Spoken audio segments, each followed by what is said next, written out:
My ex-girlfriend took her own life in middle school and told me I was the reason why.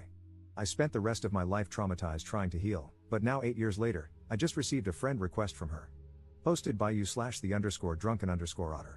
In 8th grade, I, 21M, met this girl, North. She was in my band class, and the two of us hit it off.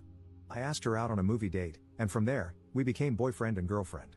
She was my first girlfriend, and things were going alright, until her dad got a new job across the country in California. North moved away, but we decided to try long-distance dating through our freshman year.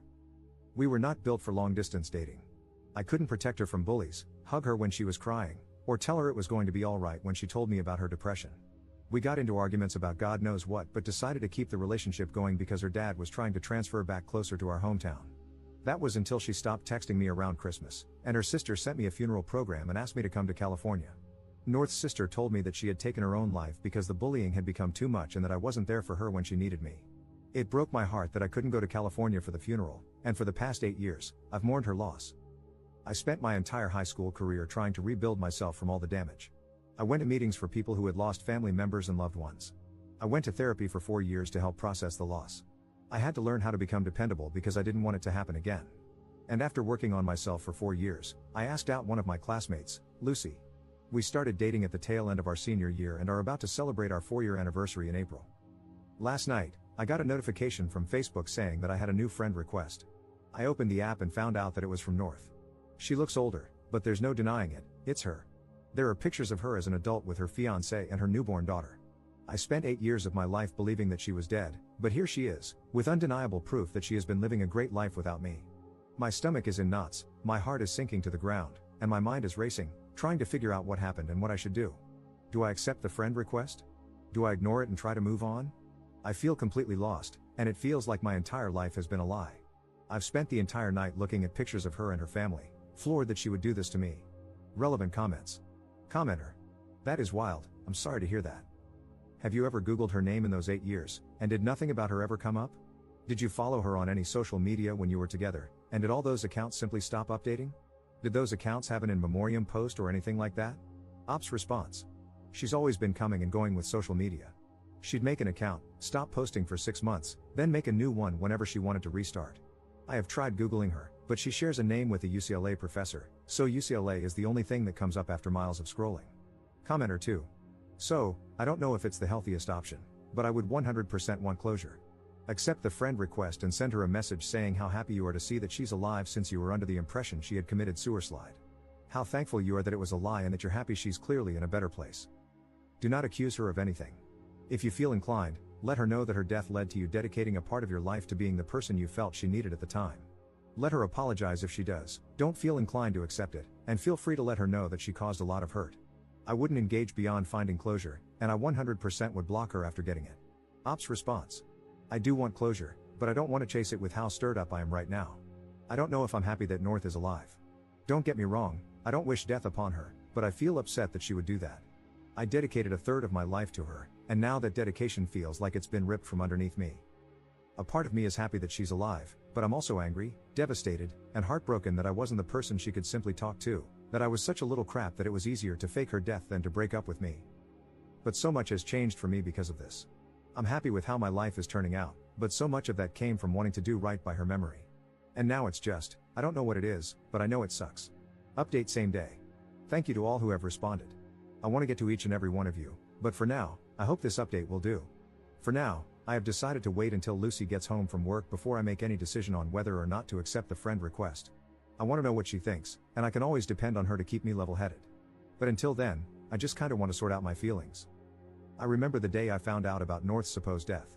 It was a few days before Christmas, and the snow had just started to hit the ground. I remember walking to the edge of the neighborhood along Main Street. I sat on the sidewalk, watching the cars, thinking about how, if I walked onto the road, they wouldn't be able to stop. I was sitting there on the sidewalk, contemplating for what felt like hours. It was there that I decided I wanted to keep living. It was the most important choice of my life. But now that choice feels hollow. It feels meaningless.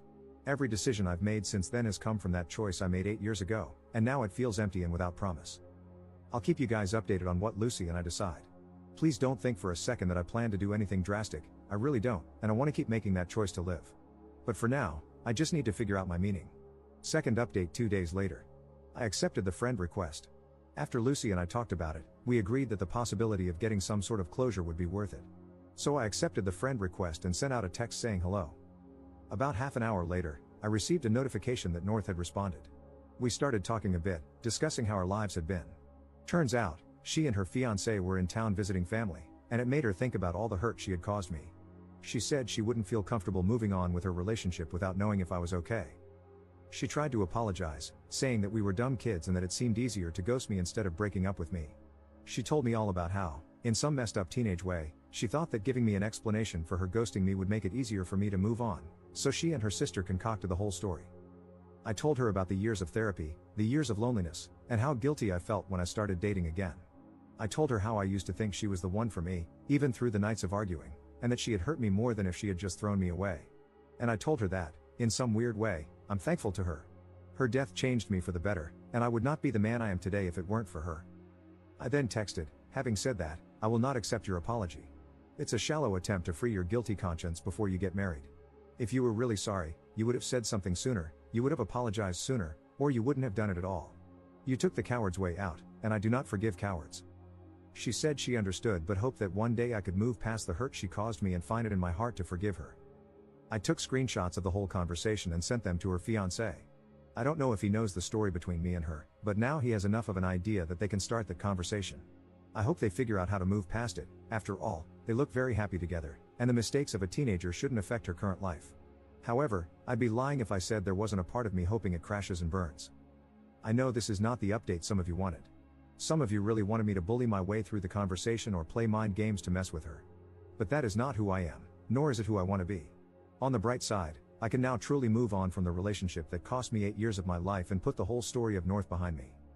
Thank you to everyone who helped me find the courage to face this head on. Thank you to everyone who sent kind words, and thank you to the guy who DM'd me the number for the sewer slide hotline.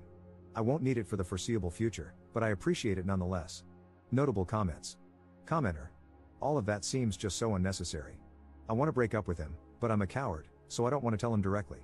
So, I'm just gonna ghost him because that's easier than breaking up with him. But I want it to be easier for him to move on, so I'll have my sister create a funeral brochure and make up a lie about me killing myself.